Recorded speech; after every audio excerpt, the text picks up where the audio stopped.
Box ഓഫീസിൽ നേടുന്ന കോടികളുടെ കണക്കിലാണ് ഇന്ന് ഒരു സിനിമയുടെ വിജയം നിശ്ചയിക്കുന്നത്. രാജ്യത്തെ വിവിധ ഭാഷകളിലെ വമ്പൻ ചിത്രങ്ങൾ സംസ്ഥാന ഭേദമന്യേ മികച്ച സ്വീകാര്യത നേടുന്ന കാഴ്ചയാണ് സമീപകാലത്ത് കാണുന്നത്. ഇന്ത്യൻ ഭാഷാ ചിത്രങ്ങൾ മാത്രമല്ല ഹോളിവുഡ് സിനിമകളും രാജ്യത്ത് വമ്പൻ വിജയം സ്വന്തമാക്കാറുണ്ട്. അക്കൂട്ടത്തിലേക്ക് ഏറ്റവും ഒടുവില് ചേരുന്ന ചിത്രമാണ് സ്പൈഡർമാന് ബ്രാൻഡ് ന്യൂ ഡേ. ഓപ്പണിംഗിൽ റെക്കോർഡ് ഇട്ട ചിത്രമാണ് ഇത്. ഇന്ത്യയിലും വൻ കുതിപ്പാണ് ചിത്രം നേടുന്നത്.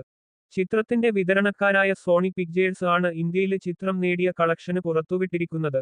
റിലീസ് ദിനത്തില് ചിത്രം നേടിയ കളക്ഷന് എത്രയെന്ന് ഇവര് നേരത്തെ അറിയിച്ചിരുന്നു. 73 കോടി ആയിരുന്നു റിലീസ് ദിനമായ ജൂലൈ 30 ചിത്രം നേടിയ കളക്ഷന്. എന്നാൽ ഓപ്പണിംഗിനെയും മറികടക്കുന്ന കളക്ഷനാണ് ചിത്രം പിറ്റേ ദിവസം നേടിയത്.